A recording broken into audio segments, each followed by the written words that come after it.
Good morning, dear students. In the last video, we have seen about the Gibbs free energy. Now, here today we will see the units of Gibbs free energy. So, units of change in Gibbs free energy. Dimensionally, delta G has units of energy, that is Joule, because it is free energy. And it depends on enthalpy change. Enthalpy is nothing but exchange of heat energy, which is again a unit of Joule, and temperature into delta S is temperature is Kelvin, and delta S is heat change by absolute temperature. So again Kelvin into Joule by Kelvin. So Kelvin cancel and it will be also Joule. So the unit of free energy is Joule. Now for spontaneous process,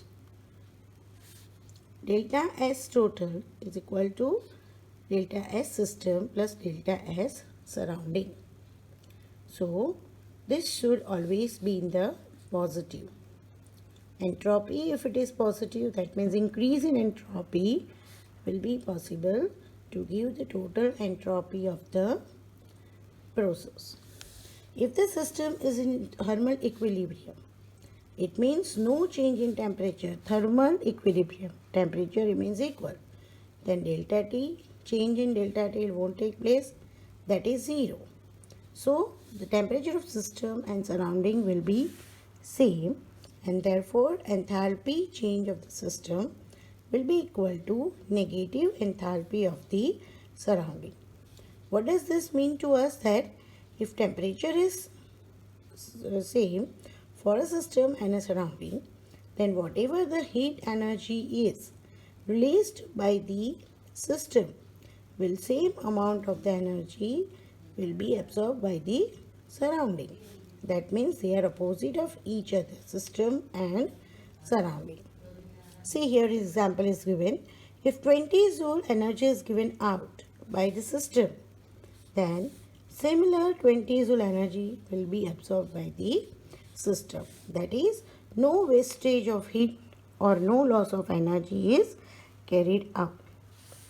Therefore, change in entropy surrounding is equal to enthalpy surrounding by temperature, because enthalpy is exchange of heat energy. So heat energy, that is delta H by T, which is equal to, if it is H system minus delta H surrounding, then if delta H positive, then minus delta H system, which is equal to minus delta H system by T. Always system and surrounding are opposite. This we have to keep in our mind.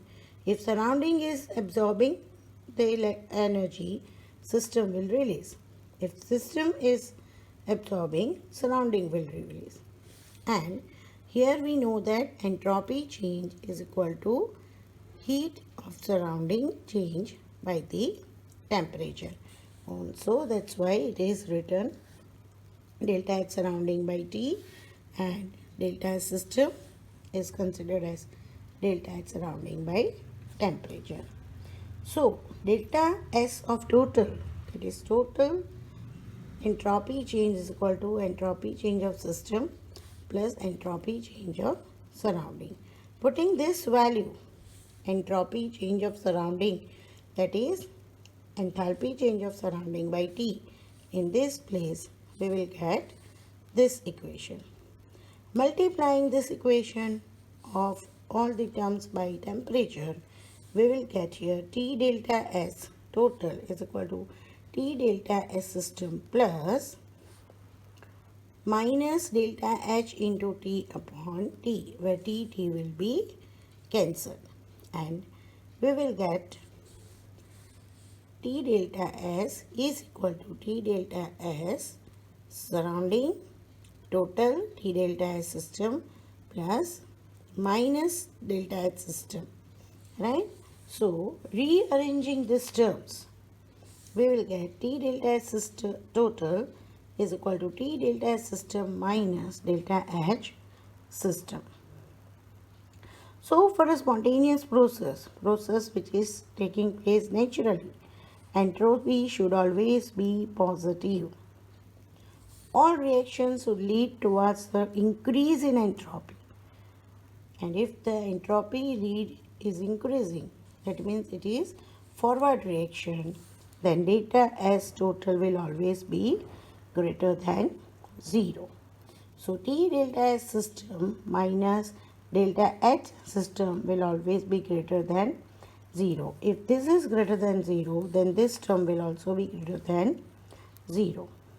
So to correlate this with delta G, the need of changing the sign is taking place. Therefore, this is minus delta S system and this is T delta S system, but this is positive. So we'll take negative sign outside and delta H minus T delta S. So bracket open, minus will plus. Why? Because we want delta H minus T delta S as a delta G. In yesterday's video, if you are remembered, Gibbs equation, delta G is equal to delta H minus T delta S. So putting the value instead of this, we will get minus delta G greater than 0. And if delta G, instead of negative, we take positive, then delta G is equal to delta H minus T delta S will be less than 0. And thus, if delta G free energy is available to do work, which is equal to enthalpy and subtraction of T delta S. Also, T delta S system is the energy not available to do work. See here, delta G is the free energy, which is equal to delta H, exchange of enthalpy. So, exchange of enthalpy is possible for work, but this is minus. So, minus T delta S is not available to do work.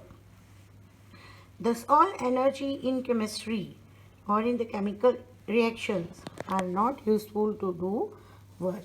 Here, minus T delta S not available to do work. It is negative, it is removed. Only delta H equal to delta G. So, free energy is equal to change in enthalpy. And that is why we can say that all the energy, this is also energy, this is also type of energy, but these are not possible or not helpful to do the work. Therefore, at constant pressure and temperature, if delta G is negative, that is greater than 0, negative, that is less than 0, then the reaction is spontaneous. It occurs on its own and it can be reversible. And if delta G is positive, that means it will be greater than 0, then the reaction is non-spontaneous. It will not occur on its own. It will need some external force to be applied and it may not be reversible reaction. Right? So this is about the delta G in the terms of entropy and enthalpy of the system and surrounding. Now, as we know that delta G is equal to delta H minus T delta S. Here, the temperature is kept constant. All the other factors are having a delta sign. That means it refers to the change in Gibbs energy, change in enthalpy, change in entropy, but T is constant. So, being the temperature constant, is there any effect of temperature on spontaneity? So, let us see here some of the conditions under which delta G is equal to negative, that is reaction is spontaneous, and for which are favorable conditions are the factors where the delta G is negative and reaction is spontaneous. It is a change in enthalpy and a change in entropy at constant temperature. Which are the factors? The factors are change in enthalpy and change in entropy at constant temperature.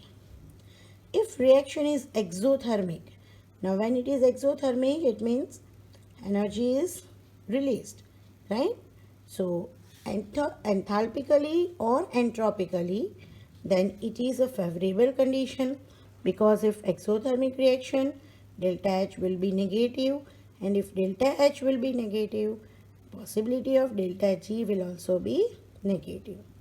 And if reaction is endothermic, energetically and enthalpically, then also the reaction can be favorable, right? And if the entropy is positive, delta S is positive, that is entropy is going higher, the degree of disturbance is going up, then also the reaction is entropically forward, because if entropy is higher, disorder takes place, then enthalpy will be released and it will give the negative value. Entropy will be positive, enthalpy will be negative, and so possibility of delta G will be negative and the reaction will be spontaneous. So let us consider some conditions and temperature for spontaneous reaction. Delta G is equal to delta H minus T. Delta S is the Gibbs free energy equation, Gibbs-Helmholtz equation, right? Very important equation for the thermodynamic. Now see here, delta S is positive, T temperature is constant, but this is the changing. Now suppose the entropic value is positive, higher, that means favorable, and delta H is negative, that is exothermic. So both this condition, entropy and energetically, both are favorable. So reaction is always spontaneous because delta G will be negative, right? So energetically and entropically favorable condition, reaction is always spontaneous. But if delta S is negative, right? If delta S is negative, then delta H is positive, so it is endothermic reaction. Most endothermic reactions are always not showing spontaneity. Very few show spontaneity. And because of this, the delta G will be positive, right? Because negative delta S and negative will be giving positive. This also positive. So delta G will be positive. And thus energetically it is also not favorable, entropically also not favorable, and thus the reaction will be never spontaneous. To occur this reaction, external force is needed. The next condition is delta S positive, right? If it is positive, it means condition is favorable because entropy is rising higher, randomness or disorder is higher, positive. At the same time, but enthalpy is also positive, so unfavorable. Now, possibility of delta G positive and negative is there. When it will be negative? Because if delta G is negative, then and only then the possibility of spontaneity is there. So when this delta G can be negative, when the value of delta S will still more higher. Because if it will be higher than delta H, then only the negative term will be higher. And if negative term will be higher, then delta G will be negative. So temperature here should be very high. That's the value of entropy into temperature. Product of it will be more negative than the delta H. And then and only then the spontaneity is possible. So energetically unfavorable, entropically favorable, but reaction can be spontaneous. Delta G can be negative at higher temperature. The next condition is delta S negative. Again unfavorable, see, because here delta S disturbance disorder is decreasing down. And very first factor, if disorder is decreasing down, then the possibility of negativity is little less. At the same time here, energetically it is negative, so favorable. Here it is unfavorable because negative it will be positive, but here the negative value is there. So the favorable condition is more of delta H. So here the possibility of delta G negativity is there. but at that the temperature should be low, because product of low temperature negative and low delta S negative will remain low than delta H value, and then and only then the value of delta G will be negative. So energetically favorable condition is there and entropically unfavorable condition is there, but if temperature is low, then spontaneity is possible. Then the reaction can be spontaneous, right? So this was about the delta G, delta H and T delta S, we can say in the terms of mathematical convention sign. So on this basis, let us summarize the value which gives hint that the reaction is spontaneous. For this, delta G is to be considered because it is the result of delta H and delta S. So if delta G is less than 0, delta H is less than 0 and delta S is greater than 0. See our first condition. Less than 0, greater than 0. So the reaction is spontaneous. If delta G is greater than 0, delta H greater than 0, delta S less than 0, then it is non-spontaneous. And if delta G equals 0, H equals 0, S equals 0, then here delta, it means it refers the change, but here it is 0. So no change is given, that means equilibrium is attained. But here we can say that equilibrium is apparent because during a reaction it won't be completely 0. Right? So let us see what does the equilibrium exactly means. Equilibrium means there is apparent change. Apparent change, that means which is not exactly taking place but not really observed. It means not really observed but taking place. That is called apparent. When reactant reacts to form products, at the same time, oppositely, product is forming back reactants reversibly. Then apparent change takes place. If the reaction is spontaneous, reversible, then reactant to product and at the same time product to reactant takes place, and we find that there is no change, but the change is occurring at the same rate from forward to backward, and that is why it is termed that it is 0. So this takes place and it involves both the factor enthalpy and entropy, and the result delta G exists as 0, that is it is attaining equilibrium.